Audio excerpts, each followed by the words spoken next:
Hello, you're watching A News Morning from Baku. I'm Bakhtiar Asanov, and let's see the headlines. The United Nations calls for patience as Syrians weigh return amid leadership shift.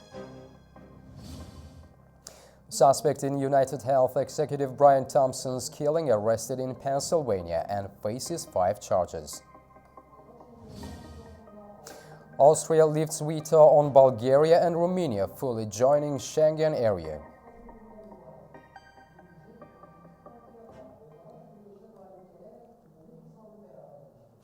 Syria has awakened to a new chapter in its history, a day after rebels seized the capital Damascus, forcing President Bashar al-Assad to flee to Russia. The city is filled with both hope and uncertainty.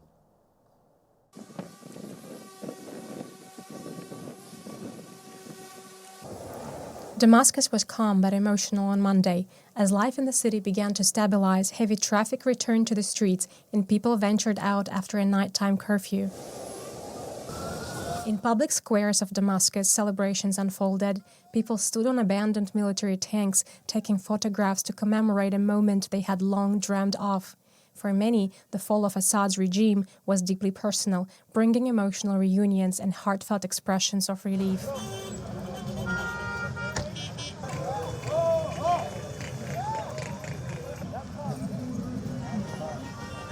Thank God we came back. People returned to their homes. Those who saw their families after 13 years of not seeing them.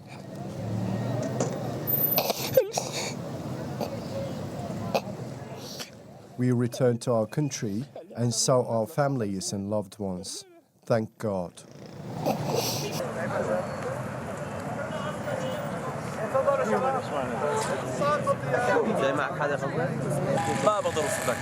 I cannot describe the feeling. It's a dream we haven't woken up from yet.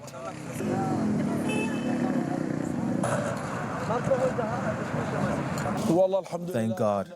We are very relieved and feel reassured. We were scared, terrified, and living a nightmare inside a big prison. Thank God. God has granted relief to everyone. Despite the celebrations, the city's challenges are evident. Public institutions remain closed, public transport is absent, and long lines form at bakeries and food stores. Small groups of armed men patrol areas like Meze, offering reassurance to residents.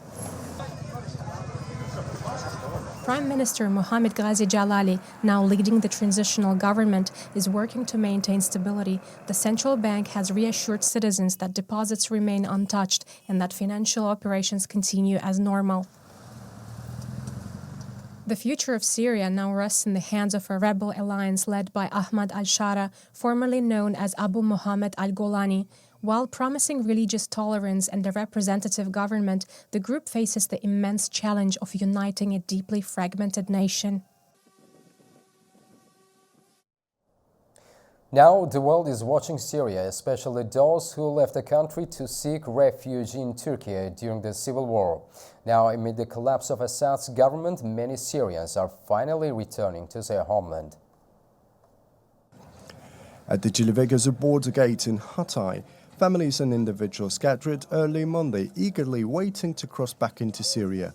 To ensure smooth processing, gendarmerie teams managed the flow of people with an additional checkpoint set up 5 kilometers from the border. Many expressed joy and relief at the chance to return home after years in exile. Some had lived in Turkey for over a decade, building new lives but always longing for their homeland.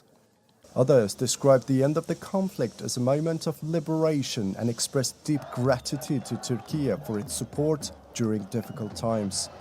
Families with young children and the elderly were among those making the journey, cherishing the opportunity to rebuild their lives in Syria. Countries around the world are reacting to a historical development in Syria. Decades of Bashar al-Assad's rule have come crashing down, marking a serious political shift that has become a center of global attention. The world is reacting to the monumental collapse of Bashar al-Assad's decades-long rule in Syria. Leaders and officials from across the globe have shared their hopes for the country's future, emphasizing the need for peace, stability, and inclusive governance. As we all turn to the question of what comes next, the United States will work with our partners and the stakeholders in Syria to help them seize an opportunity to manage the risks. From Washington to Berlin, leaders expressed cautious optimism and hope for reconciliation, while the German Chancellor called the end of Assad's rule of a good news for now. Today we stand with all Syrians who are full of hope for a free, just and safe Syria. They fervently hope that there is now a chance to rebuild their country and embark on the long and difficult road to reconciliation. As situation draws more and more attention, regional powers are voicing their commitment to supporting Syria's stability. In the coming process, we hope for a Syria where different ethnic and religious groups live under an inclusive understanding of government and in peace.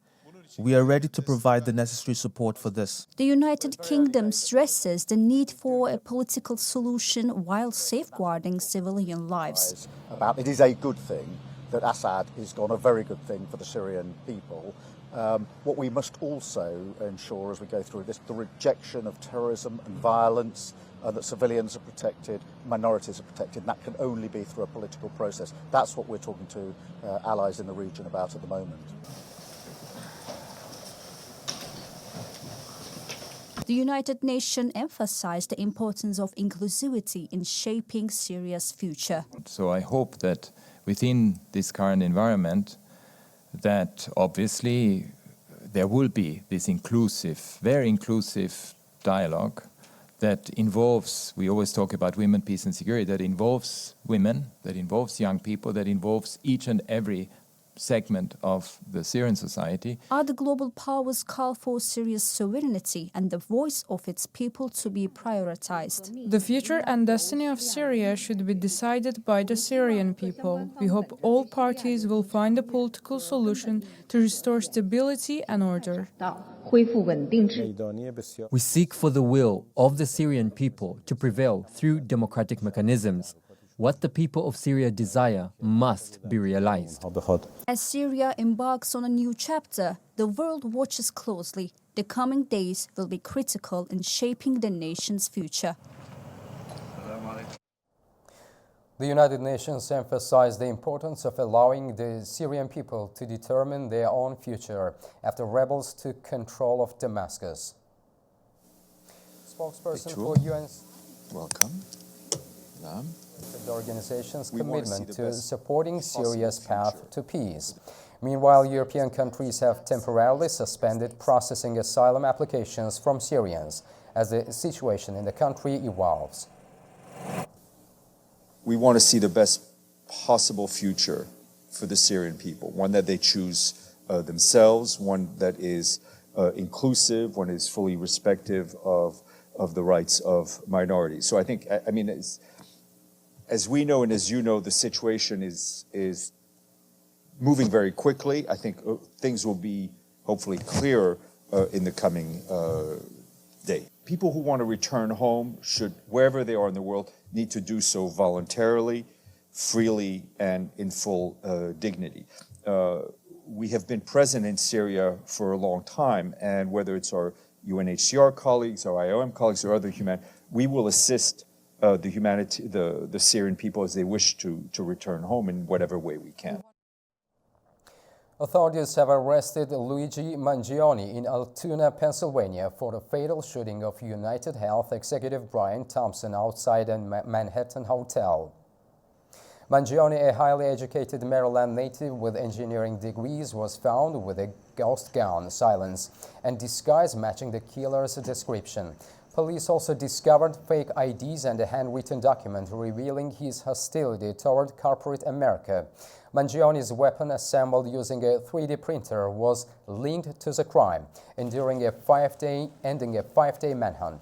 Mangione faces 5 charges, including forgery and firearm without a license, and was ordered held without a bail. The Netherlands has announced a 6-month extension of border controls affecting both land and air travel within the Schengen zone. This decision is part of a broader effort to tackle illegal immigration, following similar measures in neighboring Germany. The Dutch government has introduced stricter border controls starting December 9th. The new controls, set to last for 6 months, aims to curb illegal immigration as part of a package of measures proposed by the right-wing PVV party. This allows Germany's move in September to suspend parts of the Schengen Agreement for the same purpose. The Dutch government is also tightening asylum policies, including limiting asylum permits to 3 years and restricting family reunification for asylum seekers. Minister of Asylum and Migration Marjolein Faber emphasized that the extended mandate for border checks will allow Dutch authorities to manage migration more effectively. There are always people who always have a reason not to do something, but I won't be deterred. We're taking those measures because I want that inflow to go down, and this is one of the measures to start achieving that, and I will not let that stop me. I have confidence in the maréchaux. They are working efficiently. In fact, we work in the same way as our German counterparts. Despite opposition from some groups, the Dutch government remains determined to implement its migration policies. Austria has lifted its veto on Romania and Bulgaria joining the Schengen free travel area. This step allows both countries to become full members of the Schengen zone. Austria initially opposed their full integration, citing concerns over illegal immigration. With air and maritime checks already lifted, Romania and Bulgaria are set to fully join Schengen, allowing free movement across both air and land borders. The final approval is expected at Thursday's EU Justice and Home Affairs Council meeting. Tensions are boiling over in Tbilisi as mass protests grip the city, calling for political accountability and reform. With clashes escalating and arrests rising, our correspondent Nini Nikolashvili has more about the latest updates from the scene. Hello, the News 69 correspondent from Tbilisi. Let's review and assess the situation and protests against the Georgian party, which have been escalating for past 12 days. Political crisis and intense demonstrations are worsening daily. Hundreds of citizens have been arrested and quiet while dozens, including the journalists, injured. Georgian media outlets broadcast live footage of the violence, daily showing masked special forces in Tbilisi attacking citizens and political media representatives. Despite this, no legal cases have been initiated against law enforcement officials involved in the violence. What has sparked these protests in Georgia, which are bringing the country on the edge of the civil war? The demonstrations begin after the Georgian Prime Minister Obafite announced the suspension of negotiations with the European Union until 2028 and moved that violated Georgia's constitution. In response, protests spread from the capital to other cities as citizens took to the streets to protect their constitution. Georgia's legitimate president Salome Zurabishvili, the opposition forces and their supporters rejected results of October 26 elections. They are demanding Obafite's resignation and the announcement of new democratic elections. The ruling Georgian Dream Party denies these accusations, claiming the protests are orchestrated by opposition parties to destabilize the country. Prime Minister Obafite has accused the demonstrators of promoting unrest through what he calls liberal fascist ideology. Parliamentary Speaker Shalom Abashvili has repeated these sentiments, adding that the protests are being financed by European Union. Meanwhile, Georgian representatives present a contradictory narrative. They assure their supporters that Georgia remains committed to European while criticizing the moves from European Union and US towards to Georgia. They also demand greater initiative and effective steps from Western powers. Iraqi Obafite has expressed claims for the support from the West, particularly from the potential Trump administration to legitimize the elections. 2 days ago, President Salome Zurabishvili, Georgia's pro-European and internationally recognized political leader, has met with Western leaders, including Donald Trump, on the opening ceremony of the Notre Dame Cathedral in Paris. She stated that she had discussed Georgia's leaked elections with him and emphasized that the Georgian people consider Trump as a threat. For 12 consecutive nights, demonstrators have gathered in front of Parliament calling for a change of government and urging the EU to involve sanctions. Today, the EU Ambassador of Georgia, Babel Kryczynski, confirmed that sanctions are under preparation, signaling Europe's readiness to act. In a move that many see as a dismissive of the protest, the Tbilisi mayor, aligned with the Georgian Party, has already erected the Christmas tree in front of the parliament. A ceremonial lighting of the tree is planned very soon, further highlighting the government's disregard for the ongoing protest. In face of recent escalations, South Koreans keep on protesting in the streets of Seoul to impeach President Yoon Suk-yeol. Thousands of demonstrators in Seoul braved the cold once more to demand South Korean President Yoon Suk-yeol to be impeached on Monday, saying it was not enough to just apologize for trying to impose martial law last week. Yoon survived an impeachment vote in parliament on Saturday after his botched attempt at imposing martial law last Tuesday, and tens of thousands of South Koreans then rallied to demand his resignation. The president's statement cannot be that short and just saying sorry. It's not supposed to end just like that. The people were so scared that night after martial law was declared and couldn't sleep well for the last few days, but he just tried to end it with few words. I don't think it's the right way to end the situation, and I'm very disappointed about that. Protesters expressed anger and disappointment over Yoon's latest statement, where he said he was leaving his political and legal fate to his ruling People Power Party, but did not resign. Yoon, several cabinet ministers, military commanders and police officials face criminal investigations over their actions. The police and the Corruption Investigation Office for high-ranking officials have all launched probes into Yoon and the officials, seeking to pursue charges of insurrection and abuse of power, among others. Prosecutors must conduct a thorough investigation on Yoon Suk-yeol. And for everybody that can, I think all of the people should gather at the protest to impeach Yoon, instead of letting him resign. We should do a referendum and impeach him.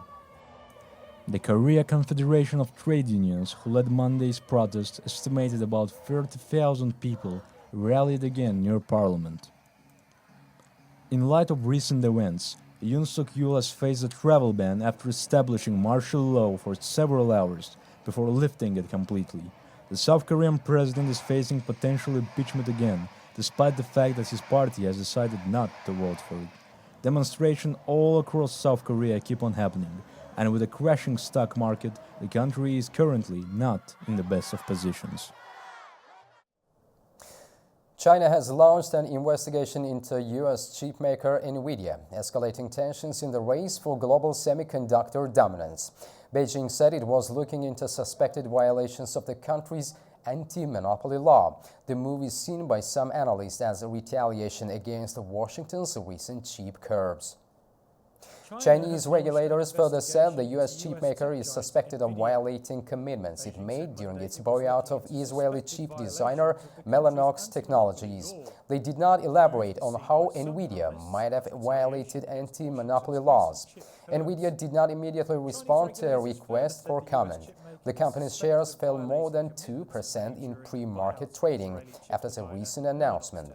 Last week, the U.S. launched its third crackdown in 3 years on China's semiconductor industry. Washington curbed exports to 140 companies, including chip equipment makers. NVIDIA dominated China's AI chip market with more than 90% share before the U.S. curbs came in. Now it also faces growing competition from domestic rivals led by Huawei. Google announced it has overcome a key challenge in quantum computing with a new generation of chip, solving a computing problem in 5 minutes that would take a classical computer more time than the history of the universe. Like other tech giants such as Microsoft and International Business Machines, Alphabet's Google is chasing quantum computing because it promises computing speeds far faster than today's fastest systems.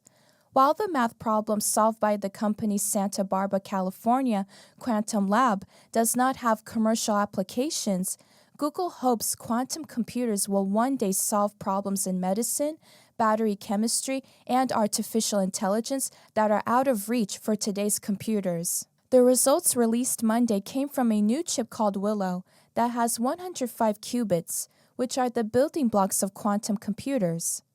Qubits are fast but error-prone because they can be jostled by something small as a subatomic particle from events in outer space. As more qubits are packed onto a chip, those errors can add up to make the chip no better than a conventional computer chip. So since the 1990s, scientists have been working on quantum error correction. In a paper published in the journal Nature on Monday, Google said that it has found a way to string together the Willow chip's qubits so that error rates go down as the number of qubits go up. The company also says it can correct errors in real time, a key step forward making its quantum machines practical. That's all we have for this hour. You can also get latest news and headlines around the clock on our website, that is anews.tv. Thank you for watching, and also we wish you a good day ahead.